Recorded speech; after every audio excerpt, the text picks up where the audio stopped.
listening to the Straight to Video podcast with Rob Lane. All right, what is going on? Hope you're well, and thanks so much for choosing to listen to my Straight to Video podcast. On today's show, I'm buzzed to bring you a chat with Ugly Kid Joe guitarist and founding member Klaus Eichstadt, who joined me for a super fun interview prior to the band's UK tour, which, if you're listening when this show goes live, starts today, March the 8th in Leeds at the Brudenell Club, followed by Ugly Fest at KK's in Wolverhampton. The band then hit Bristol before heading to Europe for a series of gigs, then returning to the UK at the end of the month. Now, if you're a fan, then you'll know what a great live band they are to this day after bursting onto the rock scene in the early 90s. As I mentioned to Klaus, Ugly Kid Joe were this cool, unique band that my hard rock and, let's say, hair metal friends could get on board with during the onset of grunge. We dug the way they dressed, and their music was still a lot of fun compared to the stuff that was currently exploding out of Seattle and taking over the world. We chat all about this during our interview, and Klaus gives us some great stories about the band's amazing career.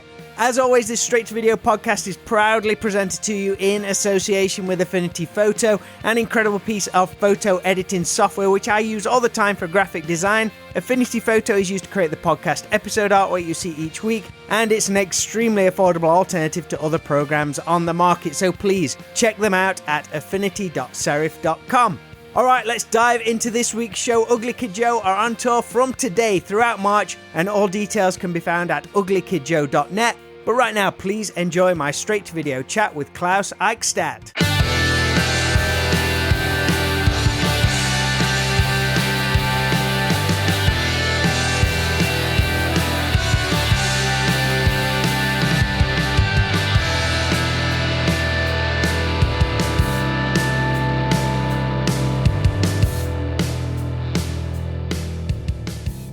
Very cool of Gav to hook us up. This rock and roll world just kind of gets smaller and smaller. Gav knows everybody. All our crew's English, and it's insane. They all know each other everywhere we go. It's like, hey, man. And even when we came to the States, there's crew members from the other bands, and they're like, hey, it's Solj and blah, blah, blah. Remember the tour we did? And it is an oddly small world, even like a 30-year difference, you know? You've got people in their 20s that know the guys in their 50s. It's like we all cross paths. You're set to return to the UK, and what I guess has become pretty much a second home for Ugly Kid Joe. It has. We tour Europe, it seems, twice a year now, on the regular almost, and that's perfectly fine with us. I mean, when we reunited, our first tour was in Europe, and we did festivals in 2012. And we were like, wow, this is really cool. Like, playing festivals in Europe is amazing. And you get to see so many rad bands. And of course, the crowd's already built in. So you're one of 20 bands, but it's just amazing. And so we didn't really know if we'd ever tour, let's say, the States again. We just didn't know, you know, we didn't know where our markets would be. But we're like, one day, I remember we were sitting around like, yeah, we hadn't really gotten any offers. And we're like, God, touring Europe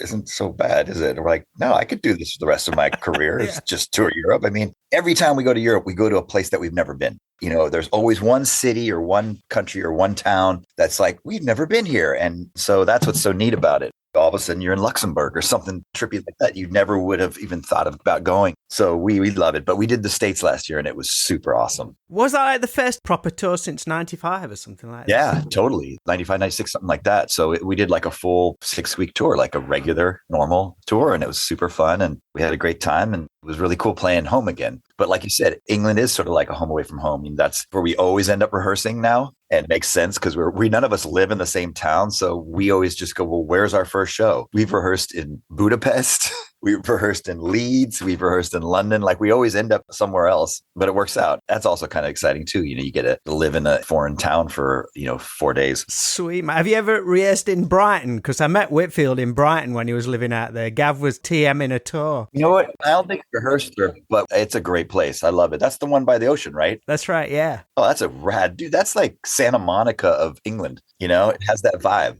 Yeah, definitely. Like I say, you've even adopted some of our musicians and crew over the years. Oh my gosh. No, we're outnumbered now. The Yankees are outnumbered. We got two guys in the band are from Leeds area, Chris Catalyst and Cam Greenwood. And Gary Lee, he's out with you. Yeah, Gary's London. Tashi is Japanese but lives in London. What do you think it is about the UK that always wanted to see the band coming back? Do you think the audiences kind of just get Ugly Kid Joe, tap into your influences, your humour and just overall vibe? I mean, obviously there's no language barrier, and we like to think that we're a band that has a sense of humor, and we definitely know that English people have a sense of humor. That goes without saying. And of course, England is like, if you really break it down, England is the capital of rock and roll. If you say per capita, how many amazing rock and metal bands have come out of one country? I mean, the US is up there and, there's others, but if you look at the numbers, England, for a small country, it's like cornered the market. It's a rock and roll country. And you read a lot about bands. I remember reading a biography that Duff McKagan wrote, talking about the early days of Guns N' Roses. They hadn't broken in the States yet. And he said they showed up in London. There was a line around the block and they were like, holy crap, we're a big deal here. And he said, England, like from this get-go,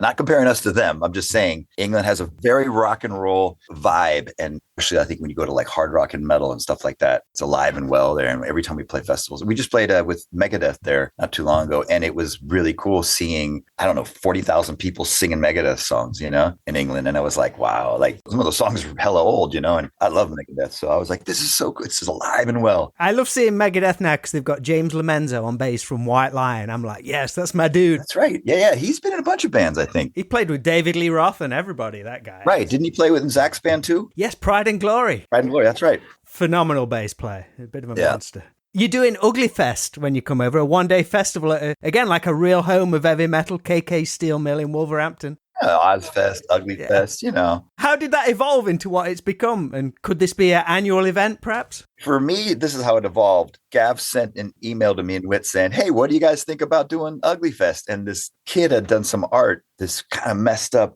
evil, like Disneyland art. And it just looked cool. And we're like, yeah, and sure. It was completely out of our hands, so to speak. Oh, no, there was something about, I don't even know. It was some logistic thing, and it ended up just became what it is. It's in Wolverhampton, right? Yeah, KK Steel Mill. KK's, yeah. And KK's rad, and we played that place now at least twice, if not three times. And he is super gracious. He always shows up. He introduced us last time, and he's just, what a rad dude and total legend. And I mean, Priest, I would have to say, would be easily top 4 influences to this band, especially Whit as a singer. I mean, Rob, and then me as just a metal fan. They can be argued as one of the, like I said, top 4. For me growing up, it was Van Halen, Scorpions, Judas Priest, and Ozzy. That was like the big 4. We called them the big 4, how like in World War II, and me and my friends would call them the big 4. But that was the bands that were just so big right when I was starting to play guitar. And they were like, obviously great guitar players, all of them. What was it that the thrash bands did? Did they do the big 4 with like, what was it? Yeah, that was Metallica, Megadeth, Anthrax, and Slayer, I think. You had it before then. We had it back in like 85.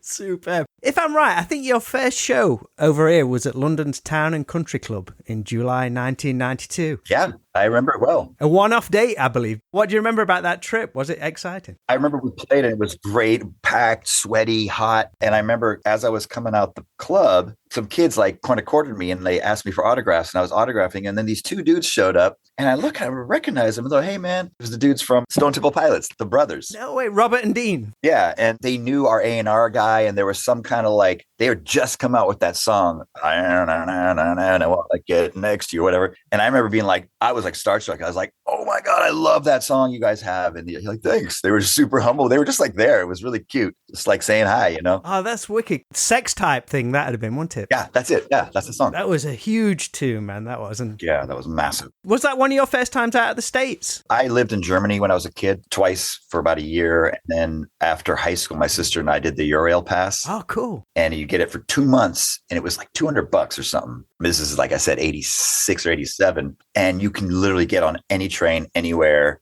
in all of Europe and just go and stay at youth hostels. We even slept in parks a couple times and we went to Oktoberfest. Everything was youth hostels and trains. That was our life for like 2 months. So we hit like every place you'd want to hit, from Paris to Amsterdam to Rome, all the places. Oh man, so I guess you was the Ugly Kid Joe tour guide for the first few tours then maybe? Well, I'm the translator when we go to Germany, Austria, and Switzerland because I speak German fluently and that's always kind of fun. Usually those 3 countries, they all speak English pretty good too anyway, but it's still fun. Sometimes you end up in like a truck stop in the middle of nowhere in Switzerland. And where's Klaus? Get him over here. Klaus, come here. I want that coffee and this person doesn't know what the hell I'm saying. And it's fun. Awesome, man. When you came over to the UK for the first time, everything about you, it had hit the top 10 in the UK at that point, I believe. Yeah. You were like one of those bands that had this worldwide hit, which was pretty much breaking everywhere. It wasn't like it broke in America, then 3 months later it did somewhere else. Yeah. It was like everywhere all at once.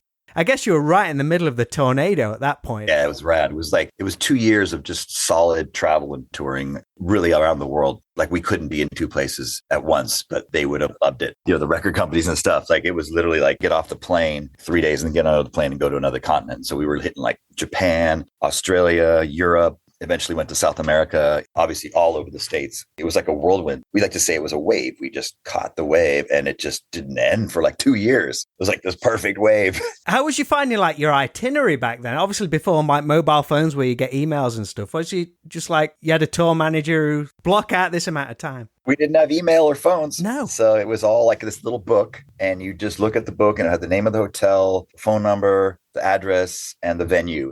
Like a book, and each tour you'd get one. And that was like your little Bible. But your diary must have been like racking up each month, something else being booked. Oh, yeah, totally. And like I said, it ended up being about 2 years solid. Me and Whit just didn't even have apartments or anything. We're just like put our stuff in storage. We didn't have much. So we just kind of lived on tour, actually. Is that where Whit got a taste of? Because he's just like backpacking everywhere now. Yeah, I guess so. Because he had never been out of the country, I think, back then. And within 2 years, he's hit like every major city in the world, pretty much, just about. It's like, this is all I need in my backpack. I can live this way. Yeah. No, it's true. He's like, what he does now is really cool. It's so awesome. He basically looks at the tour itinerary and goes, okay, where's the last show? And if it looks kind of cool, like maybe I should get on Airbnb and see if I can get a place there. And if it doesn't look great, he's like, well, what's near there? Oh, that's like a 2-hour train ride. Okay, let's try that. So like he's lived in really interesting places, Eastern Europe. We ended a lot of tours over there and that's always really cool. And it's, inexpensive and it's rad. It's still super like not overly touristed. It's like you really get to chill. I bet that's interesting for people who live there as well. Like, who's this guy who's just moved into the neighborhood? That's all into tennis. What's really into tennis. So he's always running around at like, weird odd times because the US Open will be like at a whole different time. And they're like, this guy he keeps asking us about the tennis. Mint. It's often cited, and I would 100% agree, that you were this like unique band that arrived at the transition point of melodic rock fading and the alternative grunge movement kicking the doors open. I mean, you've probably heard the quote before, but someone said, I think this is a really good way of describing it. You're at the intersection of fading hair metal and rising grunge by combining the former's optimistic sound with the latter's pessimistic lyrics. Okay. For me and my friends, I mean, as fans of like Poison, Guns N' Roses, seeing bands like Nirvana and Pearl Jam come along, that was like really left field for us. But you guys were just quirky enough for us to relate to. You had the youth and energy, but it was still feel good yet aggressive stuff. Was you seeing yourselves as a particular kind of band at that point? We grew up, like I said, on like 80s metal. And I got into the hair bands as well. I loved Rat and Poison and Motley Crue. Those are like three of my favorite bands. But I have to say, like, none of us could dress like that. No, I'm the same. Yeah, exactly. I remember the first show I ever did, I wore boots. And I was like, I'm never wearing boots again, man. That is the most uncomfortable. I'm wearing tennis shoes, or as you call sneakers, and I'm going to wear shorts because it gets hot up there. And then we started. We loved Red Hot Chili Peppers. We went and saw them live, Whit and I, because a lot of our friends were into them. We're alternative music. And that's the band that made us go, wow, like you can be heavy, have that sort of a hard rock, heavy metal type vibe without being glam, I guess you could say. Now, I love the glam, as I think, like Kiss, like I love the whole... The show, spectacle. The show, it's spectacular. But for us, the Peppers came out, they're like wearing shorts. Well, one guy's wearing underwear and they're just jamming, and we were like, and it was just such a fun show. And it really opened up because all the bands I had been seeing up until then were wearing leather, and all of a sudden these guys come out. So image wise, I think they definitely influenced us a lot. And being from California, it was very much a California thing. And we really started in Southern California, and that was Peppers and Jade's Addiction were like the kings at the time of Southern California. And so we got influenced by that a lot. It's just this big melting pot. Yeah. If you went to LA at that time, it was really going more towards the Chili Peppers type thing, not so much grunge. And that was obviously Seattle. And then we heard Alice in Chains and we were like, well, this is just a great fucking metal band. They're a fucking great metal band. We didn't even think grunge. We're like, yeah, whatever. That's just a word. But to us, Alice in Chains was a heavy metal band. Absolutely. But had you grown up in like the Bay Area near San Francisco? So that's famously known for like thrash bands. Yeah. Metallica, Exodus, all those guys. That must have been like real formative and inspiring to see that explode. Yeah, that was actually really neat because my friend, who was kind of I could say my mentor in a way, he's the guy that we came up with the Big Four with. He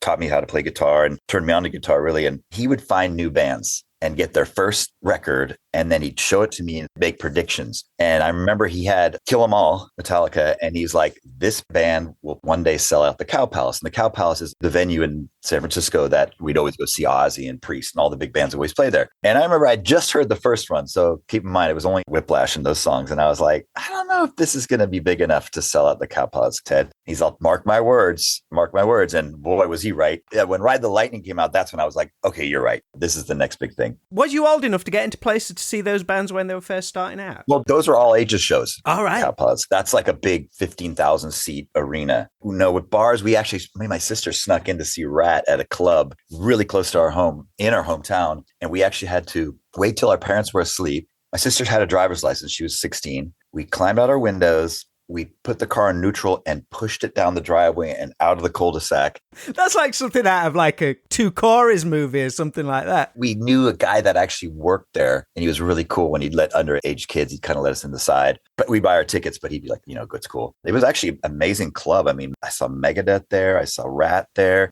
What was the club called? It was called the Keystone Palo Alto. And it was part of the Stone family. There's one in San Francisco, the Omni in Oakland, and the Keystone Palo Alto. And Palo Alto was at the time this middle-class white suburban neighborhood, which was so weird that it had a rock club that was on the circuit. It's not there anymore, but yeah, I mean, everybody played there. Whitsaw Wasp there. I mean, just all the 80s metal came right through there. All of it, Doc and everybody. What was the vibe from your label Mercury Records when things started to blow up? Did they know what to do with you? There was the home of like Bon Jovi and Cinderella. It was a little bit of that because, we came out, Everything About You. It's a funny, sarcastic song. It's not a love song by any means, the exact opposite. And of course, they had stuff like Jovi and Def Leppard, which was, a lot of love songs, a lot of girls in the videos, that kind of thing. It was also, the end of the 80s. And I remember the record company was I remember getting a call at a hotel room when we were doing a video saying, you need to put girls in your videos. I was kind of heartbroken because I was like, man, that's not what we're about. And no disrespect, they gave us a huge, we had a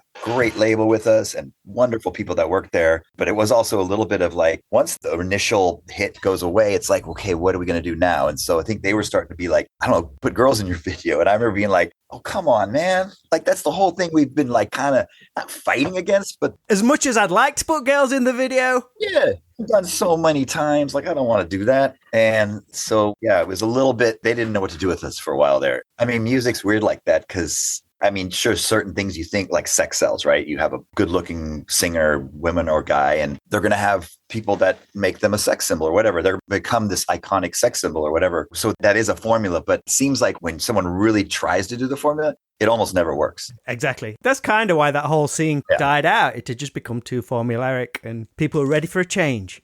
We were talking about the band Cinderella, who has some great songs, great players, killer fucking singer. And the outfits were just too much. Like it almost backfired. Like had they just worn jeans and leather, they might have been one of the biggest bands ever. Yeah, because those albums are stellar, man. Yeah. And I think that's like an underrated band for sure. I mean, that one record, it was just hit after hit. And come on, that dude sings like he's got a gnarly voice. Yeah. Another thing you found yourselves in the middle of, which was a big deal in the early 90s, was music censorship, particularly album artwork, which I think to some young people would find wild these days, looking at the cover of America's Least Wanted now. It's like, that's offensive. It's hard to think artwork would cause such a stir, but it did back then. Yeah, it was a chain. I guess it was Kmart, Walmart. I forget which. And they're obviously a huge chunk of record sales was going through that chain. And they're obviously are a conservative company. Everything had to be sort of like on the up and up or whatever you want to say. And we had literally just to make a cover for that chain. It really came down to that. When did they pick up on that? Had the album come out and they'd put it on the shelves and someone said, no, we don't want this? That's a good question. Did someone come and complain? I don't remember. I wish I knew that story. Like if a mother complained or if a whole bunch of people were picketed or something, that would be really cool.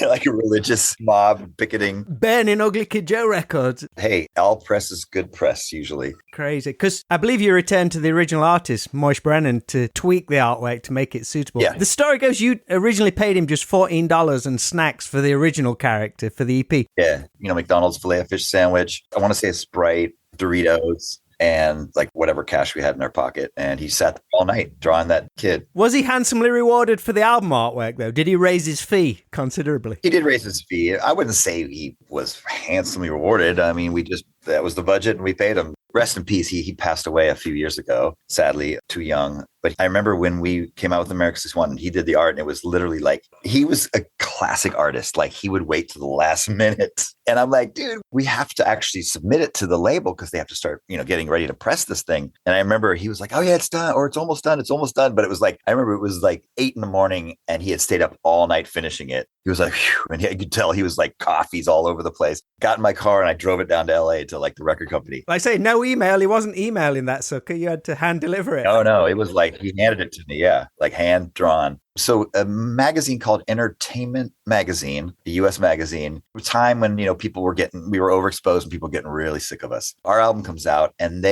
towards the end, there's little like stories, little small ones. And there was like worst album cover of the year. And it was our album cover, the one Moish did. And they said, oh, it looks like a art school dropout, blah, blah, blah, blah, blah. And they had this little blurb about, and I don't know how we found it. Someone must have turned us onto it. And I remember I go, Moish, I don't know how you're going to feel about this. And he was like, I want one. Give me one of those magazines. That's the coolest. He was total punk rock. This guy worked for Santa Cruz Skateboards, worked for, I think, Powell Skateboards here in Santa Barbara. And so his art was always skate art. Roger Lara, guitar player at the time, he knew him. And he's like, this guy does rad skate art. We should get him to do something. And we did. And he did a bunch of stuff for us over the years. Oh, I love that, man. I always say that when you get those like really shit reviews, like pick out the worst line and put it on the back of a t-shirt. We could have done a lot of that. We could have done a wallpaper. Your UK run continued with a force, and you come back to the UK right after the release of that album in October 92. What I remember about that is that I believe Nottingham Rock City had just started something called the Sunday Club. And if I'm right, you guys were the first band to play it. I didn't know that. Yeah, I'm pretty sure it was. I remember that club, and everybody, when we went to England, they're like, oh, dude, that place is going to go off. And we're like, really? Okay. And we went, and it went off. That place is magic. There's a few clubs like that in the world. There was one, Hammerjacks in Baltimore and Rock City in Nottingham, which I can just off the top of my head, those are the two best rock clubs in the world at the time. It was like legendary, and every show was great, whether it was a Monday night or a Sunday or whatever, I don't recall if it was like an early show or something, because it was unusual for places to have bands on Sundays back then. You've since played Rock City a bunch of times. I've seen you there with Skid Row, most recently Massive Wagons, and you'll be back there in March. One thing I remember about that was when you was opening up for Skid Row. I'd never seen this before. This was when I realised what a commander Whitfield was as a frontman. I mean, he's always been good, but this was the moment where I thought, holy shit. I think he did like a new song off the latest album at the time, and he got everybody like either clapping or waving their hands. Normally when a band does a new song like that, it'll stop after maybe like the first chorus. He kept that sucker going throughout the entire song. I'm like, shit. Yeah, it might have been this thing. Yeah. Devil's Paradise, because it had perfect rhythm, and it looks so cool when the crowd does that. It looks like this weird wave, and they usually keep it going. I was like, damn. The UK certainly became an adopted home for you. You got to play with Def Leppard at their homecoming Don Valley Stadium show. That must have been a blast. Total blast, yeah. Had you done shows with Leppard at that point beforehand, or was that the first time playing with them? We did a 5-month tour with them. We did like 2 months in Europe or 6 weeks, and then like a 3-month run right after that in the US. And they couldn't have been more gracious, nice, everything, funny, down to earth. They pretty much let us have their backstage bar because none of them were drinking hard alcohol anymore. And that's what they said, at least. And they're like, you guys, we don't even drink any of that. It's basically for you guys. And we, play 45 minutes, go make a drink. They always had good booze, and we'd make our drinks and then go watch Def Leppard. And of course, growing up in the US in the 80s, Def Leppard were like kings of the airwaves. I don't think I ever owned a Def Leppard record, but I knew all their songs. You know what blows my mind is like when I go to the US, you hear early Def Leppard on the radio. Like you never hear that over here. You'll hear stuff from like Hysteria onwards, but never early Def Leppard. I have to say, besides Metallica t-shirts, I think the second most popular shirt in the last 5 years that I see people wear is Def Leppard. I don't know if they're selling it at like Urban Outfitters or what, but I see Def Leppard shirts all the time now. And they were never that big of the merch band. It was more like Motorhead, Metallica, more the real heavy bands, and Slayer that always you see their shirts. But Def Leppard, for some reason, it's like the logo is everywhere. They're just so good, and they work hard, and they've always worked hard. And they're so classic. They're total blue collar English Sheffield, like we met some of their family, just the nicest down to earth people, and they're legends. Speaking of legends, though, first time I got to see you, though, was at Wembley Stadium opening for Bon Jovi and Van Halen in 95 when Whitfield brought out a young 9-year-old Jack Osbourne on the stage. Oh, yeah. Yeah. Do you remember getting asked to do that tour? I mean, two of like rock's biggest bands of all time and playing stadiums. I mean, you're a big Van Halen fan, so that must have been huge for you. Start and end right there. I mean, when you say Van Halen, it's like, it's over. We're like, anywhere, anytime. And then we got to the first show. It was like noonish. And I remember Shannon and I were like, okay, we're here. And all of a sudden we heard like guitar, like someone sound checking. We're like, man, I'm getting goosebumps right now telling you this. It's Van Halen. Our eyes just met. We just hauled ass and ran as fast as we could to the arena to watch Eddie and the rest of Van Halen. Total goosebumps, dude. Warming up, and you hear it's like Unchained or something. You're like, oh my God, it's this, you're alone in this giant arena hearing Eddie Van Halen's guitar. You're giving me goosebumps now.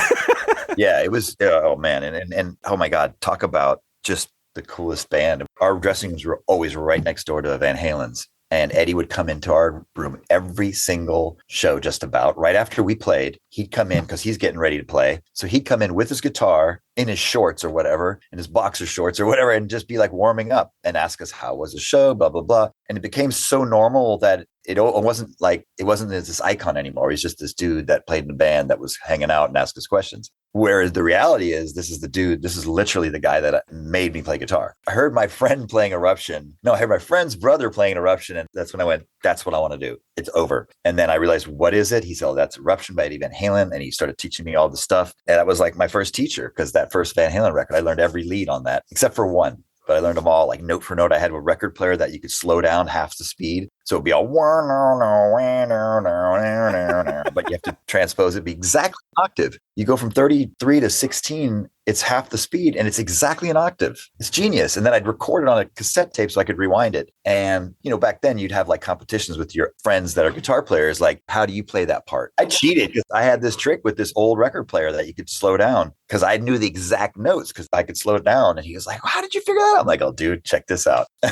He's all, that's amazing. I love that story that, like you say, it was your friend's brother that you heard playing Eruption. I think for me, that's really cool that it's not always people in magazines or on record that can have a massive influence on you. It can easily be someone down the street like, oh, this guy's cool. Your good friend's older brother. That's what it was, for sure. He had a gold top Les Paul and a Marshall half stack. And of course, I needed to get a Marshall after that. I mean, just his whole thing was just so rad. I was like, just a dude and his guitar in a bedroom with like a Jimi Hendrix and Eddie Van Halen poster. Is this the same guy who predicted Metallica? Same guy, yes. And the Big Four, and yeah. Klaus, I'll end with a question I ask everybody. I want you to time travel a little to a Friday night in the late 80s or early 90s, and you head into the video store. I don't know where this would be. I don't know if this would be in the Bay Area or if you'd moved down to Santa Barbara or not. What movie soundtrack do you have on the Walkman, and what 3 movies are you going to rent for the weekend? Well, when I think of soundtrack, I actually think of a song, which is Don't You Forget About Me on the Breakfast Club. That's still to this day, I hear that song and I turn it up. And I think that was really big right around the late 80s or mid 80s, something like that. Do you punch the air every time you hear it? Yeah.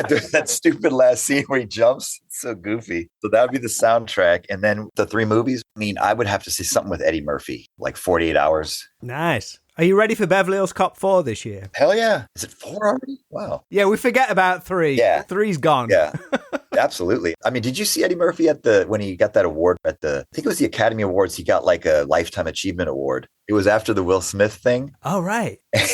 Dude, just watch it. Watch him get his award. His setup and his joke is so good. I'm going to ruin it for you, but YouTube it. Go Eddie Murphy wins some award and just watch the whole thing. And try to get an uncensored one. Oh, nice. Eddie Murphy seems to be in this like kind of real Zen mode at the moment. He's just really chilled. And that's where he gets you. Yeah. You'll see what I mean. So I'd say Eddie Murphy, let's say 48 Hours. I was a huge James Bond fan, and I'd always rent old Sean Connery movies. But let's just say go so 80s, so something with Roger Moore, like For Your Eyes Only. I like that one. Nice. There's always a saying, which I always like. Somebody over here said, oh, Sean Connery is the best Bond, but Roger Moore's everybody's favorite Bond, which I really like that. I think what happened was I do like Sean Connery best as Bond, but the movies started getting really fun because all the gadgets, the cars, and the freaking Lotus, the submarine car. That was like, back then that was huge. It's probably corny now, but we were like, no fucking way.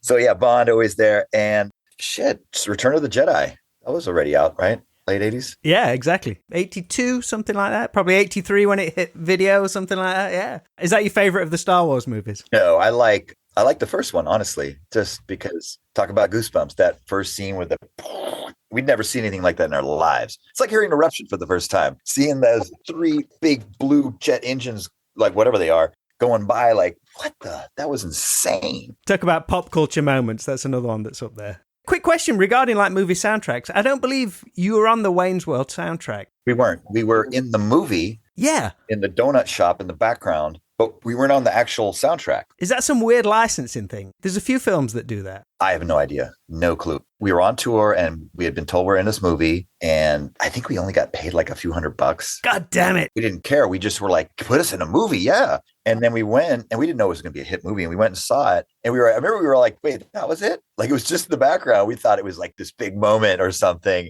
And we're like, oh, okay, cool. And we watched the movie. Oh yeah, it was fun. But in the theater, we're like, you kind of want to go, that's us. Yeah.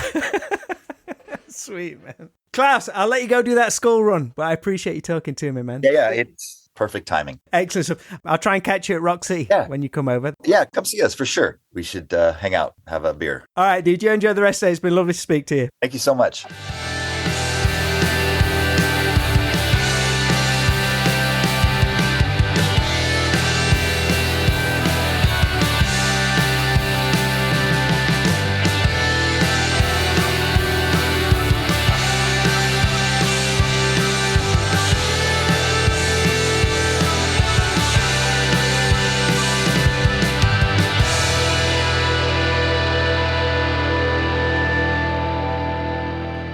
Big thanks to Klaus Eichstadt of Ugly Kid Joe for taking some time to chat with me and being a lot of fun here on the Straight to Video podcast. Be sure to try and catch him and his Ugly Kid Joe bandmates on tour throughout the UK and Europe from today. All dates can be found at uglykidjoe.net, and if you can, drop by Klaus's own t-shirt website, which is mockandroll.com, because he's got some really fun designs up there, and my favourite is the Taylor Swift Twisted Sister mashup. Whilst I've got you all, I want to send a huge thanks to everyone who came out to the premiere of the One Night Rental movie, which was shot and filmed in our 80s video shop in Alfreton. We had a packed house at Derby's Quad Cinema this past weekend on their main screen, and it was a really wonderful evening, especially hearing everyone laughing and cheering and all the amazing comments and feedback. We're having some more screenings at the shop itself on the 16th and 17th of March, so this is a chance to watch the film in the location it was actually filmed. So if you want to come along, head on over to www.80svideoshop.co.uk to pick up some tickets. So that's all for this week's show. I'll be back for a brand new episode next Friday, so until then, make sure to always be kind. Please rewind and unwind, and I'll speak to you all real soon.